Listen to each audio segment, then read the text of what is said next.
নমস্কার sir madam, আমার নাম দেবজিৎ। আপনাদের সবাইকে টেকনিক্যাল দেবজিৎ ইউটিউব চ্যানেলে ওয়েলকাম জানাই। স্যার ম্যাডামরা মিশন ডাইরেক্টর অফিস গুয়াহাটি থেকে প্রত্যেকটি ডিস্ট্রিক্ট এর ডিএমসি কাম ডিও কে একটি অর্ডার প্রেরণ করা হয়েছে এবং এই অর্ডারে বলা হয়েছে যে প্রত্যেকটি স্কুল তাদের ছাত্রছাত্রীর লেটেস্ট মোবাইল নাম্বার শিক্ষা সেতু পোর্টালে আপডেট করতে। অনেক সময় কি হয়, ছাত্রছাত্রীরা স্কুলে অ্যাডমিশনের সময় যে মোবাইল নাম্বার দেয় এবং দেওয়ার পর আমরা কি করি, শিক্ষা সেতু পোর্টালে সেই মোবাইল নাম্বার দিয়ে আমরা ছাত্রের রেজিস্ট্রেশন করি। কিন্তু অনেক ক্ষেত্রে দেখা যায় ছাত্রছাত্রীর প্যারেন্টসরা কিছুদিন পর মোবাইল নাম্বার চেঞ্জ করে দেয় বিভিন্ন কারণে, যার ফলে যখনই ছাত্রছাত্রীর প্যারেন্টসের সঙ্গে কন্ট্যাক্ট করার চেষ্টা করি দেখা যায় এই মোবাইল নাম্বারটি আর ওরা ব্যবহার করে না। এই অর্ডারের মধ্যে বলা হয়েছে যে সমস্ত ছাত্রছাত্রী অনেক দিন থেকে বিদ্যালয়ে অনুপস্থিত সেই ছাত্রছাত্রীর প্যারেন্টসকে মিশন ডাইরেক্টর অফিস থেকে কন্ট্যাক্ট করার চেষ্টা করেছিল, কিন্তু ম্যাক্সিমাম প্যারেন্টসের মোবাইল নাম্বার ইনকারেক্ট। তাই আমাদেরকে 14 মে থেকে 28 মে পর্যন্ত ছাত্রছাত্রীর প্যারেন্টসের লেটেস্ট মোবাইল নাম্বার আপডেট করতে বলা হয়েছে। এই ভিডিওর মাধ্যমে আমি আপনাদেরকে দেখাবো কিভাবে মোবাইল নাম্বার আপডেট করতে হয়। ভিডিওটি শেষ অবধি দেখবেন এবং আমার এই ইউটিউব চ্যানেলটি সাবস্ক্রাইব করবেন। এখন ভিডিওটি শুরু করি। তো স্যার ম্যাডামরা ছাত্রছাত্রীর মোবাইল নাম্বারটি আপডেট করতে হলে সর্বপ্রথমে আমাদেরকে শিক্ষা সেতু পোর্টালে লগ ইন করে নিতে হবে। সেটা কিন্তু শিক্ষা সেতু অ্যাপ থেকে হবে না, শিক্ষা সেতু পোর্টাল থেকে আমাদেরকে করতে হবে। তো আমাদেরকে সর্বপ্রথম শিক্ষা সেতু পোর্টালে লগ ইন করে নিতে হবে। লগ ইন করার পর স্কুলের ড্যাশবোর্ডটি চলে আসবে।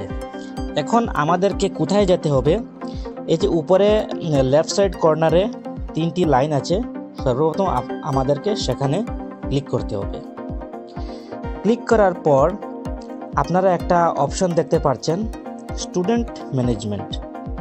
এই যে স্টুডেন্ট ম্যানেজমেন্ট, সেই স্টুডেন্ট ম্যানেজমেন্টের মধ্যে ক্লিক করবেন। ক্লিক করার পর প্রথম অপশনটি দেখেন স্টুডেন্ট লিস্টিং, এই স্টুডেন্ট লিস্টিংয়ের মধ্যে ক্লিক করবেন। ক্লিক করার পর আপনাদের স্কুলে যত সব স্টুডেন্ট আছে সব স্টুডেন্টের নাম এখানে এসে যাবে। তাই যে ছাত্রের প্যারেন্টসের মোবাইল নাম্বারটি আপনারা আপডেট করতে চান তাহলে কি করবেন, অল্প এরকম স্ক্রল করে রাইট সাইডে আসবেন। আসার পর আপনারা একটা অপশন দেখতে পাচ্ছেন সিলেক্ট অ্যাকশন। তো আমি আপনাদেরকে আজকে লাইভ একটি মোবাইল নাম্বার আমি চেঞ্জ করে দেখাবো। তো আমি যে ছাত্রের মোবাইল নাম্বার চেঞ্জ করতে চাই সেটা হলো, আমি বের করে নিই, এই যে। তো আমাদেরকে কি করতে হবে, এই যে একটা অপশন দেখতে পাচ্ছেন আপনারা সিলেক্ট অ্যাকশন, সিলেক্ট অ্যাকশনের মধ্যে ক্লিক করবেন। ক্লিক করার পর এখানে দেখেন কি আছে অপশন এডিট, এই এডিটের মধ্যে আমাদেরকে ক্লিক করতে হবে। ক্লিক করার পর এই যে ছাত্রের ডিটেলস এসে যাবে। আপনারা অল্প স্ক্রল করে নিচে আসবেন, আসার পর এখানে মোবাইল নাম্বারের অপশনে আসবেন। এই যে মোবাইল নাম্বার, এই দেখেন মোবাইল নাম্বার, আর পাশে কি লেখা আছে এডিট, নীল কালারে এডিট লেখা আছে।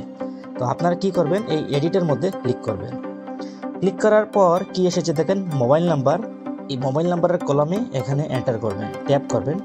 ট্যাপ করার পর এই কার্সারটি এসে যাবে, তারপর ছাত্রের যে নতুন মোবাইল নাম্বারটি সেটা এন্টার করবেন। তো আমি ছাত্রের নতুন মোবাইল নাম্বারটি এন্টার করে, তো স্যার ম্যাডামরা আমি মোবাইল নাম্বারটি এন্টার করে নিয়েছি। এখন আমাদেরকে সেভ করতে হবে। তো সেভ করতে হলে কি করতে হবে, অল্প স্ক্রল করে নিচে আসবেন।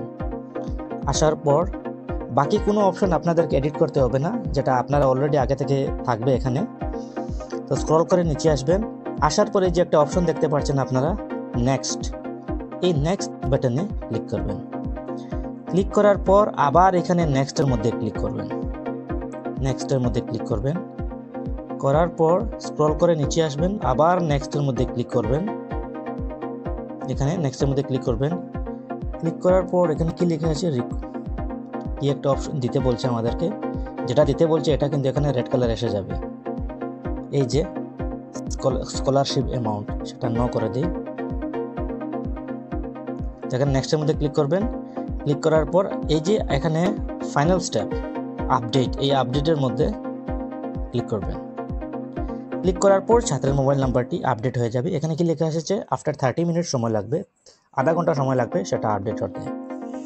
তো স্যার ম্যাডামরা এই ভিডিওতে আমি আপনাদেরকে দেখালাম কিভাবে শিক্ষা সেতু পোর্টালে ছাত্রছাত্রীর প্যারেন্টসের মোবাইল নাম্বারটি আপডেট করতে হয়। তো ভিডিওটি কেমন লাগলো কমেন্ট করে জানাবেন, ভালো লাগলে লাইক করবেন এবং আমার এই ইউটিউব চ্যানেলটি সাবস্ক্রাইব করবেন। তো ভিডিওটি দেখার জন্য ধন্যবাদ।